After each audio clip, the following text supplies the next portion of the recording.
Scouting Combine is here, everyone. It is time for fans to obsess over freakish humans in spandex, 40-yard dash times, and the endless amount of rumors and speculation that will come from the event. Every year, there are dozens of players that come to Indianapolis and raise their draft stock based on the absolute show they put on there.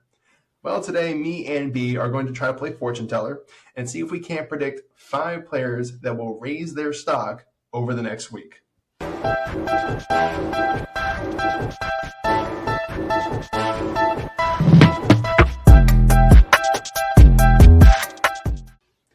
If you want to test your speed, let's see how fast you can scroll down and hit that subscribe button. The fastest so far has been 3.8 seconds, set by Jill in Speed, North Carolina. And yes, that is a real place. Google it. So every year, hundreds of college football's best and brightest come to Indianapolis to try to impress NFL scouts and GMs. It is their chance to personally meet and mingle with every who's who in the NFL all at once. And without fail, every year, there's a list of players that come out at the event having raised their draft value according to insiders and analysts, either by putting on a show with their on-the-field performance or nailing it in the interviews. So we're going to give out predictions on 5 players that will come out of Indy looking better than they went in. Yeah, man. Starting off his list, we have an easy layup in Caleb Williams. Caleb is expected to be the first overall pick in the 2024 draft. And we already know he has great arm talent, right? And he should put on the show in the passing drills. But I want to see him run that 40. I want to see his time. I want to see his vert and his broad jump. I want to see how well of an athlete he is.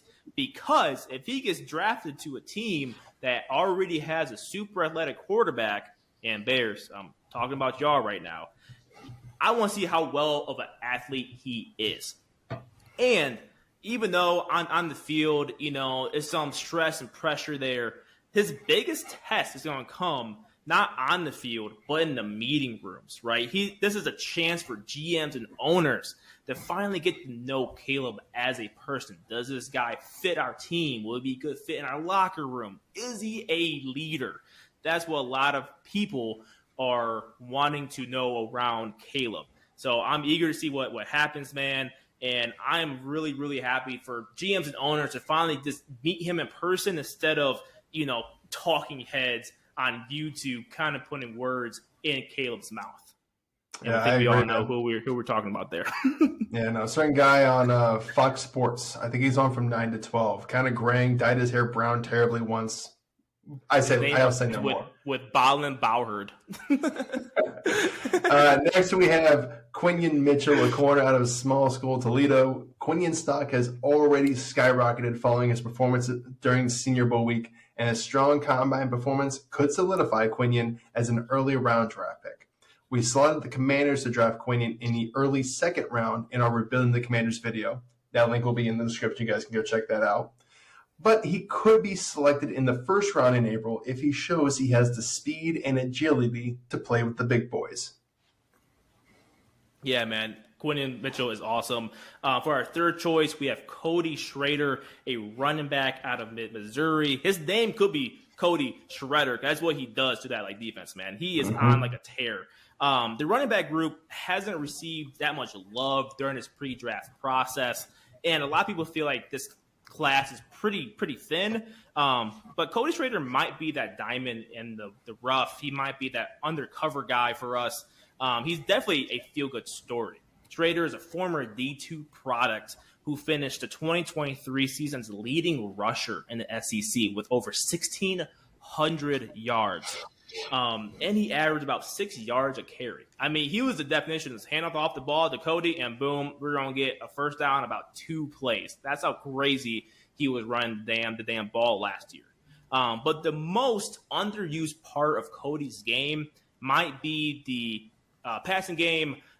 He never caught more than 22 passes in a season, but at the Senior Bowl, he showed that he has hands. Now, this is a throwback name, y'all, so bear with me. Those who are in the Gen Z, you might not know who this is, but he reminded me of Danny Woodhead, and I'm eager to see his hands on this display at the Combine.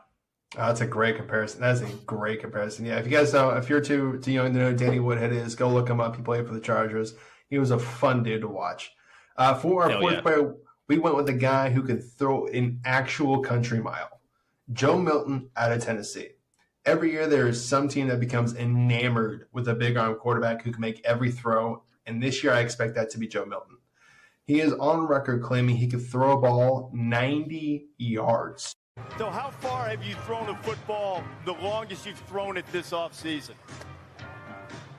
This offseason? I don't know, man. Probably 90. What? And there have already been video clips highlighting his massive arm strength. I expect we'll see a lot more of those clips come Saturday, March 4th. Listen, if he actually throws 90 yards at the combine, I might poop my pants. I'm not even kidding. I might need a change of boxers. I'm not even kidding, dude. That would be wild. That would be insane. But for our last guy, we went with a player who's known for the game-breaking speed, and that's football star and track star Xavier Worthy out of Texas. Man, this dude can't fly. Worthy set the top speed in college football last year when he ran for – now, I thought this was a typo in my notes, but he ran for 22.7 miles per hour on a punt return touchdown against Iowa State.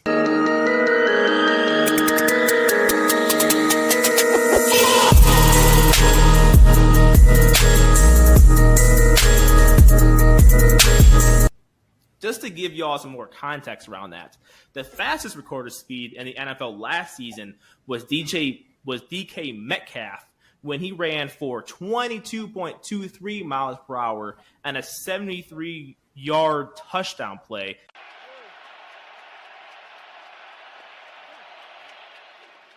Smith fires over the middle. Great grab by Metcalf out in front, and he will go all the way for a touchdown. 73 yards.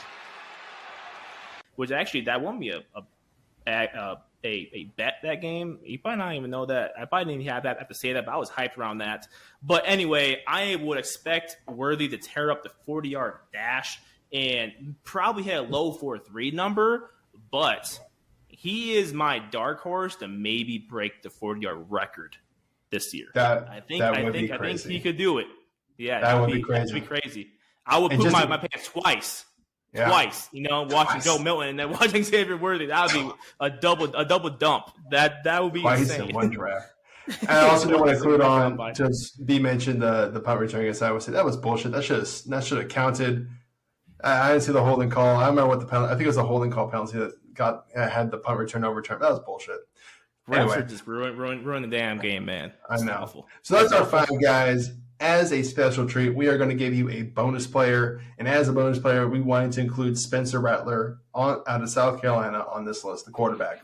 Spencer throws one of the better balls in this draft class, and the combine will give him a chance to put his arm on display again after a good showing in the Senior Bowl. It will also allow him to meet with owners and GMs to show how much he has grown and matured since that Netflix documentary came out all those years ago. Yeah. I mean, people were still calling him a jackass because of that Netflix documentary. I feel awful. Wow. He was just he was a high school kid. He was a teenager. Come on. Yeah. And selfish plug, we did do a draft breakdown profile on Spencer Rattler. Check that out on our channel. But also tell us, what do you think? Who is the sleeper going into this combine? Who do you think will be that diamond in the rough guy? Until next time, it's been the RFL Show.